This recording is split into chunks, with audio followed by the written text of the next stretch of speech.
todos, um feliz sábado novamente. É muito bom estar aqui com vocês pela primeira vez, eu acho, porque se eu vim outra vez eu não lembro.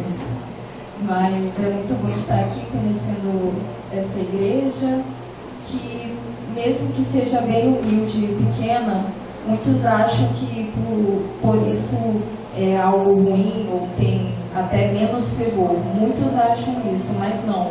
Não importa o tamanho, não importa a quantidade, Deus fica feliz por estarmos louvando o nome dele.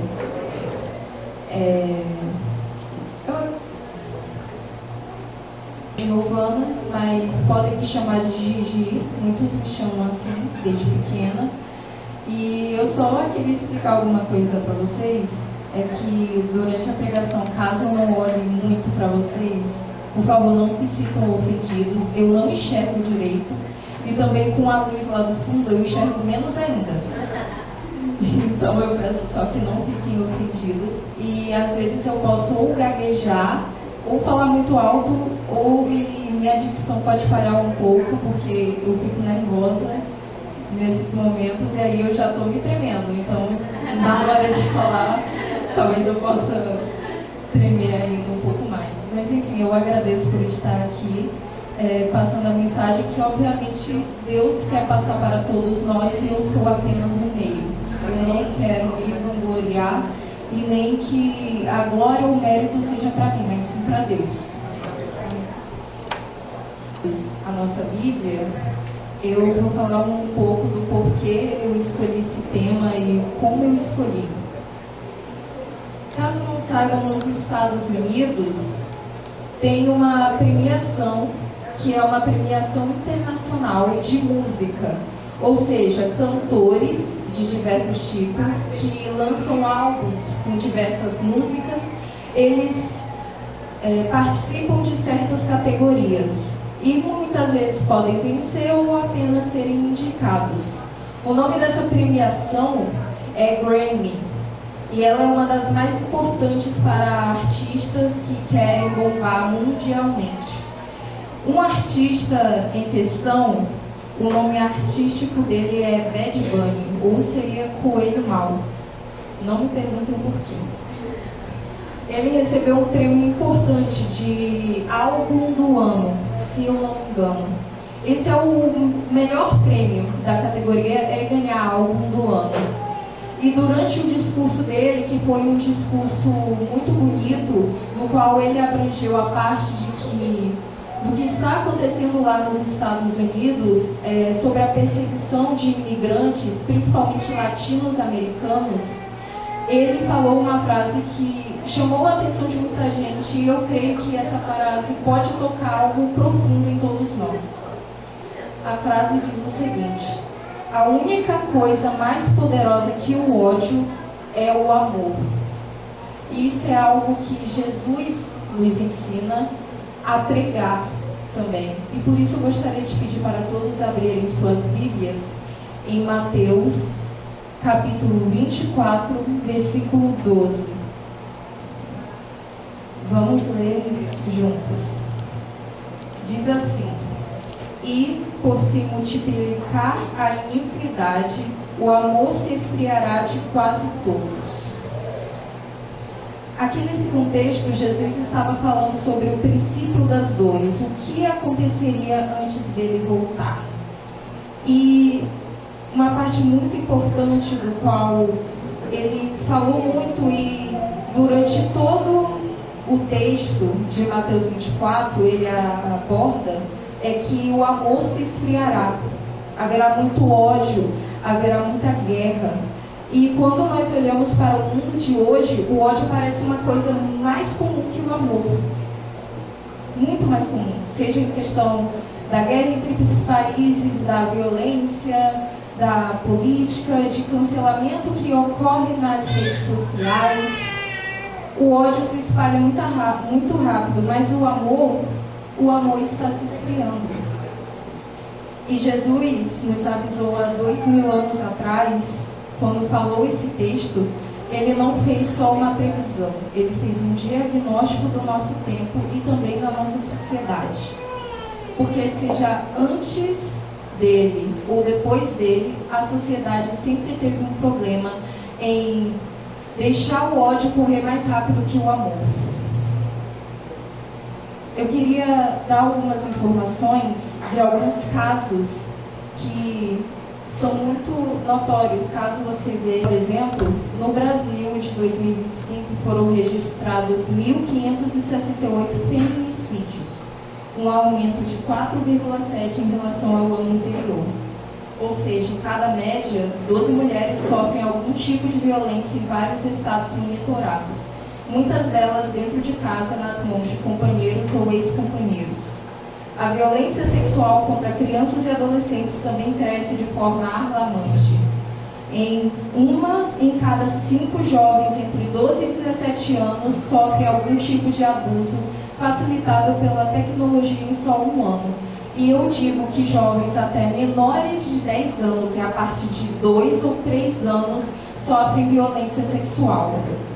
E não muitas vezes é de pessoas desconhecidas, muitas vezes é pelo próprio pai, pelo irmão, pela mãe, pelos tios, tias, porque a parte mais dolorosa da violência e do ódio é que muitas vezes não vem de uma pessoa desconhecida, vem de uma pessoa que você achava que conhecia muito bem. E nós estamos normalizando muito a crueldade, achando que é algo normal, que como está espalhado pelo mundo inteiro, nós devemos fechar os nossos olhos e não dar visibilidade a isso. Seja contra mulheres, seja contra crianças, seja contra imigrantes ou quem pensamos ser diferentes, quem pensamos ser inimigos ou pessoas estranhas. E o mais perigoso disso tudo é que ao juntar todo esse ódio, juntar essa normalização da crueldade, nós estamos nos tornando muito parecidos com as mesmas pessoas que julgaram e mataram Jesus. Eles também achavam que estavam defendendo algo bom, a verdade, a religião, a ordem, mas no fundo eles endureceram o próprio coração contra o próprio amor encarnado. E hoje eu gostaria de falar sobre isso, sobre essa verdade simples, mas que é muito poderosa, de que a única coisa mais forte que o ódio é o amor. Mas não qualquer o amor, e sim o amor de Deus. Eu vou começar falando sobre o amor no Antigo Testamento, porque muitos pensam que Deus era só ira, só rigor, ou que ele só estava lá para poder castigar o seu povo. Porém, não foi assim. Cada vez que Deus colocava consequência, cada regra que ele criou, cada vez que ele punia o seu povo por alguma coisa, ele estava ensinando, ele estava dando disciplina, uma disciplina justa, porque o amor não é a ausência da consequência. Não importa o quanto o amor seja grande, se houver a ausência da consequência dos seus atos, seja atos bons ou ruins, aquilo não é amor e já se torna uma outra coisa. Ele mesmo se revelou a Moisés dizendo, por exemplo, em Êxodo 34, 6 e 7, ele diz assim: Senhor, Senhor Deus compassivo e misericordioso, paciente, cheio de amor e de fidelidade, que guarda a misericórdia por milhares de gerações, mas que de modo nenhum inocenta o culpado. O amor de Deus, ele não é uma fraqueza. Deus defendia todos. Deus defendia uma viúva, um órfão, um estrangeiro. Ele se irava contra a opressão e a violência. Ele é a força que protege os vulneráveis sem deixar o mal correr solto. E é por isso que Deus criou os mandamentos, por isso Ele criou as regras, por isso Ele sempre foi tão duro. Porque o ser humano sem uma lei, o ser humano sem uma base do que fazer ou não fazer, ele é um caos sem controle e contra nós mesmos. E hoje na cultura nos é ensinado, e é ensinado aos mais jovens, que existe apenas dois jeitos de amar. Um amor permissivo, aquele que aceita tudo e que não tem justiça, ou uma justiça cruel que esmaga as pessoas sem misericórdia. Porém, Deus, Ele nunca oscilou. O amor de Deus é maduro e mesmo com esse amor, que é justo e sincero, Ele não deixa de ser justo quando erramos. E esse amor chegou principalmente ao ápice em Jesus Cristo, quando Ele morreu na cruz. O amor que nós conhecemos é baseado em poder e ego. É sempre baseado no nosso eu, ou na forma de que nós queremos agradar aos outros. Mas o amor de Deus, Ele é aquele verdadeiro que Ele nos ensina a seguir. A ser seguro, a ser justo, a não ser incompleto e nem dependente, muito menos manipulador. Agora eu quero falar em como Jesus é a personificação do amor. Porque literalmente Jesus é a personificação de muitas coisas. Ele é o caminho, a verdade, a vida e principalmente o amor em pessoa. Jesus, Ele deu a vida dele pelos inimigos. Mesmo Ele dizendo lá em João 15:13, ninguém tem maior amor do que aquele que dá a vida pelos seus amigos. Jesus foi lá e fez mais. Ele deu a vida por aqueles que o odeiam, aqueles que o odiavam. Agora vamos parar e pensar por um momento. Quantas vezes nós, às vezes, deixamos de fazer as coisas pelos nossos amigos, pelas pessoas que nós falamos que amamos? Imagine se foi inimigo. Eu falo por mim mesma. Infelizmente eu tenho esse erro ainda de ter muito ódio das pessoas, principalmente as que me fazem mal ou que me fizeram mal. E eu nunca consegui trabalhar isso porque não foi me ensinado. E com Jesus, nós aprendemos que as pessoas que mais mereciam o ódio de Deus, aqueles religiosos hipócritas, os soldados romanos, a multidão que gritava para ele ser crucificado, foram exatamente aquelas por quem ele veio morrer. Porque ele olhou para o céu e disse: Pai, perdoa-lhes porque não sabem o que fazem. Ele morreu para que até mesmo os piores dos pecadores tivessem oportunidade. Se Jesus conseguiu amar assim, quem somos nós para alimentar o ódio no coração por quem nos ofendeu ou por quem é diferente, seja em questão de aparência, seja em questão política? Quem somos nós para odiar até mesmo quem consideramos horríveis ou quem pensamos que não merecem o perdão de Deus? Uma coisa que eu quero falar para vocês: nem nós merecemos o perdão de Deus. Nós erramos também a partir do momento que nós fazemos, sei lá, nós ajudamos o próximo, nós somos empáticos e simpáticos, nós nos importamos com aquela pessoa, nós ajudamos os outros, nós não matamos, nós não roubamos. Se nós pensarmos que nós merecemos alguma coisa de Deus só por não fazermos isso, nós já estamos errados. Porque isso é o mínimo que o ser humano deveria fazer. Não matar, não roubar, não julgar, não apontar o dedo, não odiar as pessoas, ajudarmos uns aos outros. Isso é o mínimo que nós, como seres humanos, devemos fazer, e nós queremos acharmos que merecemos algo, sendo que nós também somos pecadores. Porque na própria Bíblia fala que a partir do momento que você deseja algo contra uma pessoa, ali você já está matando ela, você já está roubando ela, já está fazendo pior do que se fizesse fisicamente. E o amor de Jesus, ele não ignora o pecado. Na verdade, ele condena o mal com toda a seriedade, porém ele oferece a redenção. E esse é o amor mais forte que existe. Alguns exemplos bíblicos de que o amor venceu o mal, por exemplo, eu vou falar de José.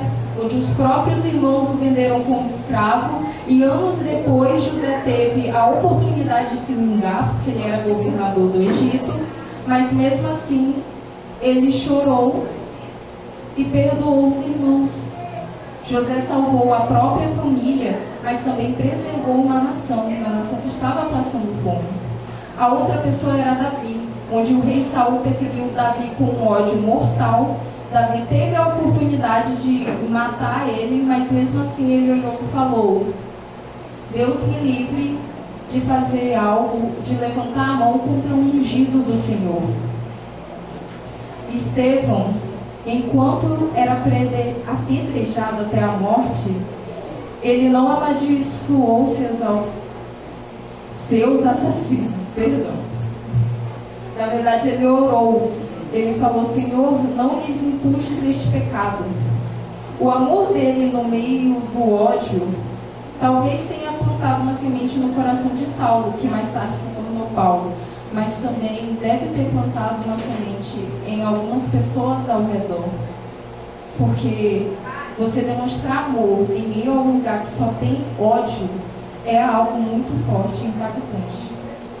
Mas acima de todos esses exemplos, existe um, que é Jesus na cruz.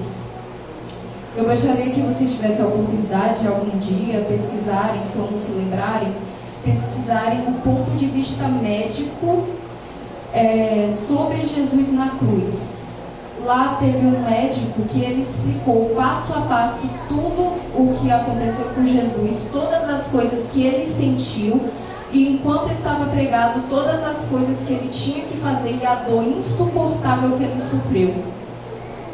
Eu lembro de quando eu vi esse vídeo, eu estava do lado do meu pai, eu comecei a chorar e meu pai: tu tá chorando? Por quê? O que você tá vendo aí? Eu falei: não. Aí eu expliquei pra ele, agora você entende, né? Eu falei: você também deveria entender, tá me julgando por quê? Mas enfim, porque é muito impactante realmente. A dor que ele sentiu é inimaginável. A gente se pergunta como um ser humano pode passar por aquilo. E ele passou tudo isso para morrer por pessoas que gostam dele, que odeiam ele, que não sabem quem são, pessoas cruéis, pessoas boas. Eu arrisco dizer até mesmo pelos animais e pela criação dele, que infelizmente foi corrompida pelo pecado. Em Romanos 12, 21, ele diz: não te deixes vencer do mal, mas vence o mal com o bem.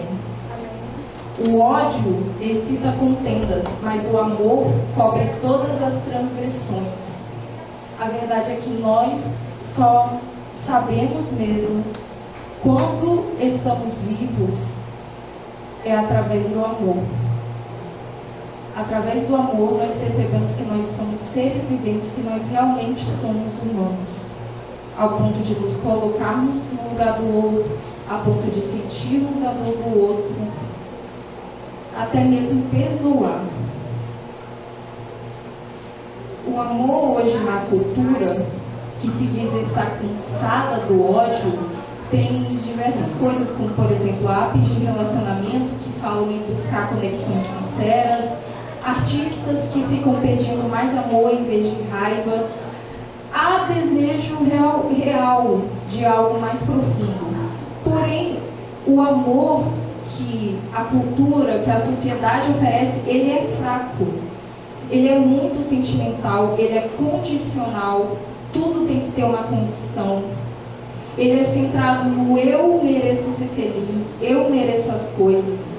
O amor, ele só ama quando sente prazer, quando o outro completa ou não incomoda. Mas a partir do momento que surge dificuldade, ele é descartado.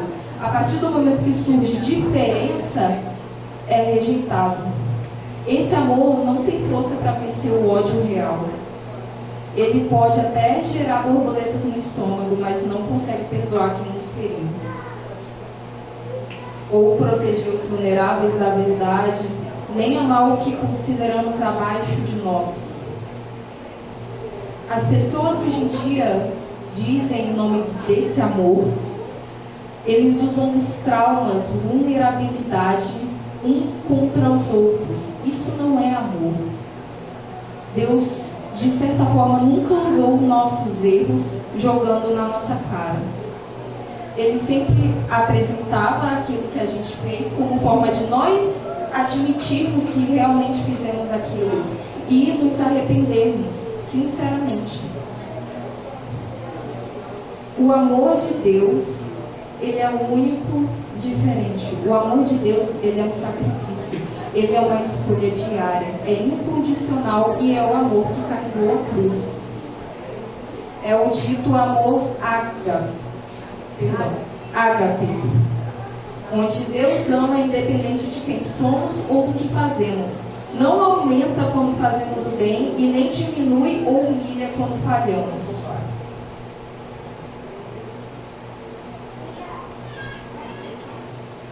E a pergunta que fica hoje, que nós devemos fazer a todos nós, de coração, é como nós temos alimentado o nosso coração, a nossa mente, o nosso espírito. É com notícias que geram raiva, é apoiando pessoas que não querem o bem de uma sociedade no geral, porque todos nós somos seres humanos, não importa a diferença. E devemos ter direitos básicos, como, por exemplo, andar na rua sem se preocupar se alguém vai te estuprar e te jogar no balão. É andar na rua sem se preocupar se seu filho está sendo abusado pelo professor, se está sendo abusado pelo próprio tio ou pelo seu próprio companheiro. É andar na rua sem ter medo de ser traficado e levado para algum lugar, ser torturado apenas pelo prazer daquele que está fazendo isso. O teste de que nós estamos realmente vivos não é quando sentimos uma paixão romântica ou quando amamos quem nos ama de volta. É quando nós amamos os pequenos, os fracos, os que estão abaixo de nós, uma criança abandonada na rua, uma mulher ferida, um imigrante rejeitado, um animal que está passando por necessidade, que está sendo maltratado, o irmão difícil, ou aquele horrível também, que sim faz coisas cruéis, coisas contra até a própria lei. Mas ele também precisa de redenção. Jesus também morreu por ele. E eu gostaria de falar uma experiência até pessoal em relação a falar de irmão difícil. Eu tenho uma irmã que recentemente está grávida.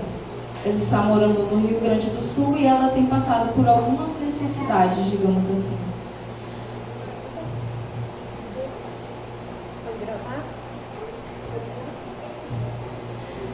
E desde bem pequena eu não tenho uma relação muito boa com essa irmã, porque toda vez que eu tentava me aproximar, ela me afastava. Pelo fato dela ter sido criada com minha avó e não com minha mãe, dela ter tido coisas boas, porque minha mãe deixou ela com minha avó para ser criada com sustento, não ser negligenciada, não passar necessidades, que eram umas coisas que meus pais passavam muito e que eu, consequentemente, quando nasci, passei. Porém, mesmo assim, ela me afastava pelo fato de eu sempre conviver com minha mãe, por eu ser mais amada pela minha mãe. E quando ela descobriu a gravidez, eu fiquei muito feliz de saber que queria uma sobrinha. E eu gostaria muito de quebrar um ciclo da nossa família, que é de ter problemas com os pais ou ter problema com os parentes. Ter aquele ódio guardado, sabe? Porém, tanto a minha irmã quanto eu temos problemas psicológicos, mas o dela é mais grave por ser um problema de personalidade. E sem os remédios, ela se torna uma pessoa muito impulsiva, muito manipuladora e que vive em mania. O que é viver em mania? Mania é você, por exemplo, eu aqui estou bem, estou sociável, mas daqui a pouco eu estou com raiva, ou eu estou triste e fico totalmente depressiva. Toda a minha expressão e personalidade muda. Isso é mania. E ela vive muito nisso. Com o decorrer da gravidez, isso foi se agravando por ela ter parado de tomar os remédios para esse tratamento. E então começou literalmente uma guerra entre ela e o pai da filha, que eles não são casados. E ela agrediu ele, ela fazia tortura psicológica com ele, sim. Mesmo com os vídeos dela alegando que ele batia nela, era claramente visível que ele estava sofrendo mais, porque ele queria que ela comesse, queria que ela se cuidasse, queria que ela vivesse uma gravidez normal. Porém, ela não queria isso. Ela queria o conflito. E mesmo que eu saiba ser um transtorno psicológico, algo que ela não controla, isso dói porque principalmente ela ofende a minha mãe e me ofende. Eu oficialmente cortei laços com a minha irmã após ela me xingar e dizer que não me queria perto da filha dela, por dizer que eu queria roubar a filha dela ou alguma coisa assim. Então, para não criar mais dor, eu falei, eu te perdoo. Não me importa, Senhor. Eu tô chorando de novo, olha que engraçado. Porque realmente dói. Eu queria quebrar o ciclo de não ser próxima das minhas irmãs.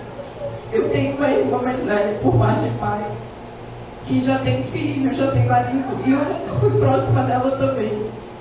Eu cresci sozinha, e mesmo tendo apenas 20 anos, eu digo para vocês que eu gosto muito de pregar sobre o amor, sobre sermos empáticos, exatamente porque eu sofri muitas coisas do que ninguém fosse empático. Ninguém viu minha dor. E isso dói muito, até mesmo hoje em dia. E mesmo que eu tome remédios, mesmo que eu faça um tratamento básico, isso dói. E eu sinto muita raiva desde os 4 anos de idade. Desde os 4 anos de idade, eu conheço a dor do mundo, eu conheço a realidade cruel em que vivemos, de que crianças, jovens, adolescentes e adultos sofrem de diversas formas e de toda maneira não estão seguros. E como mulher eu falo principalmente que as meninas, sejam bebês, sejam apenas pré-adolescentes ou adolescentes, jovens ou adultas, nós também não estamos seguras em lugar nenhum. E eu sempre quis ser muito próxima da minha irmã, porque eu não queria ficar sozinha. Mas mesmo assim eu aceitei, já que era algo que ela queria, eu disse, eu te perdoo. Eu não preciso conhecer a minha sobrinha, eu não preciso saber nada sobre ela. Se algum dia, lá no futuro, eu tiver a oportunidade de conhecer minha sobrinha, eu vou amar ela, eu vou abraçar e vou me divertir com ela, vou criar um laço. Mas enquanto você não me quiser, não tem problema. Eu também não quero mais nenhuma ponte, nenhuma relação com você. Porque mesmo que você se sinta doída, mesmo que esteja doendo em você, em mim doeu também. Porque durante toda a vida ela sempre desgastou as coisas em mim. E eu era apenas uma criança. Mas, enfim, quando eu perdoei ela, voltando ao sermão, eu entendi que o que Deus queria dizer quando nós devemos perdoar, ou nós devemos amar até mesmo as pessoas que odiamos. Porque realmente é doloroso e não é fácil amar uma pessoa que te odeia, que te xinga e que não quer você por perto. Mas mesmo assim você pode continuar amando ela sem estar perto, sem manter um vínculo. Você apenas pode ter empatia por ela. Você pode desejar o bem. E o amor de verdade, ele significa proteger. Significa buscar a justiça, oferecer misericórdia e falar a verdade, mesmo quando dói. Nós não podemos nos tornar de forma alguma iguais àqueles que mataram Jesus. Pessoas hipócritas que usam o próprio nome de Deus para assassinar, para odiar e colocar todo o ódio desse mundo em nome dele, dizendo que, em nome de Deus eu estou fazendo isso, Deus não ia gostar disso. Deus pode não gostar de muitas coisas, mesmo assim Ele continua nos amando. Mesmo o mundo hoje sendo frio, sendo morno, sendo mais ou menos, ou sendo horrível, a igreja não pode esfriar. Nós fomos chamados para ser uma prova viva de como o amor funciona, principalmente o amor de Deus. Eu vejo muitas pessoas na internet falando que encontram mais o amor dito na Bíblia em pessoas espíritas, em pessoas ateias, em pessoas do mundo, do que em pessoas da igreja. Porque as pessoas na igreja estão muito centradas no eu, no seu ego, em ser vangloriadas ou parecerem mais santas ou parecerem mais merecedoras. De qualquer forma, nós não somos merecedores da graça de Deus. Nós não somos santos, nós somos humanos. Deus pede para que nós nos renda a Ele. A dizer, Senhor, eu realmente sou um pecador. Eu não sou santo, eu não sou a melhor pessoa do mundo. E eu estou aqui para o Senhor perdoar, e porque eu quero mudar. Porque eu quero ser melhor. E eu estou entregando tudo para viver por Ti. Porque no momento que cada um de nós escolheu por si próprio se batizar e entregar a nossa vida a Deus, nós fizemos uma promessa. Uma promessa de que nós deixaríamos todo o nosso eu, todo o nosso ego, as coisas que nós queremos primeiro. Nós abandonaríamos costumes ruins, vícios, abusos, quebraríamos ciclos viciosos que podem ter na nossa família, que podem ter na nossa amizade, na nossa rotina, e nós viveríamos para Cristo. Nós espalharíamos o amor dele e a verdade que Ele e unicamente Ele veio aqui e pregou. Está tudo na Bíblia, literalmente está tudo na Bíblia. Você não precisa de um pastor milionário ou um coach falando sobre a Bíblia ou teorias estranhas de que anjos são aliens e outras coisas doidas. Você não precisa disso. Já está na Bíblia. Jesus já nos ensinou, e nós temos a oportunidade de aprender mais sobre isso e de espalhar isso para as outras pessoas. Porém, nós estamos mais ocupados em ficar criando intrigas, ficar criando grupinhos e divisões sociais. Nós não devemos imitar o mundo. O mundo está um caos, porque o próprio ser humano acha que deve ter controle, que deve ter divisão e que alguns devem merecer mais que outros. Nós devemos imitar Cristo, que dizia a todos, venha a mim. Esqueça o seu eu, troque a sua vida e venha até mim. E ele sempre aceitou. Todas as pessoas que realmente queriam se arrepender, ele sempre aceitou ao lado dele e pedia para o seguir.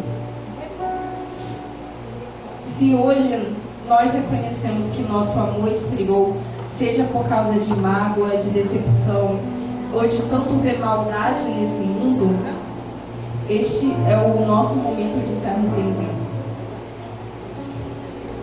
Nós devemos pedir ao Senhor para Ele aquecer o nosso coração, para que Ele nos ensine a como amar da forma que Ele ama. Obviamente nós vamos errar muito. Às vezes nós vamos nos deixar passar e falar, ai que ódio, aquela pessoa chata, insuportável, eu não consigo conviver com ela. Realmente isso acontece, porque o pecado ainda está em nós, porque ainda somos seres humanos. Mas mesmo assim nós devemos olhar, nos arrepender e falar, eu não odeio aquela pessoa. Eu posso somente escolher não conviver com ela, mas não significa que eu não odeie ela. E no final, acreditem ou não, mesmo se você tem passado a sua vida inteira ou perdeu muita coisa achando que o mal sempre vence e que pessoas ruins não ganham consequências, no final é o amor que sempre vence. E não porque é fraco ou bonzinho, mas porque é a própria natureza de Deus. E porque o amor de Deus é justo, é maduro e é misericordioso para todos nós. Amém. O amor de Deus, ele é maior do que qualquer ódio que possa existir nesse mundo. Eu peço desculpa por estar chorando novamente. Eu deixo para frente dos outros, mas eu sou muito sensível. Aqui, ódio. Acabei de falar sobre ódio, eu estou me com ódio. Uma lição também a mais para aprender é que muitas vezes nós nos odiamos. E Deus também quer que a gente se ame. Porque amar o próximo como a si mesmo significa conceber algo que você também pode ter. E acredite, se você não ama a si mesmo, como você pode dizer que ama o outro? Muitas vezes nós dizemos que amamos mais ao outro do que a nós mesmos. Isso não é amor, isso é dependência. Isso é querer agradar mais do que realmente amar. E a conclusão que fica novamente antes do momento especial de louvor é que nós devemos espalhar o amor que Jesus veio pregar. Não aquele amor que achamos, não o amor que muitos por aí pregam, e sim o amor que Jesus diz que Deus sempre fala. Um amor que é carinhoso, que está ao lado, que é empático, mas também que é justo e sincero.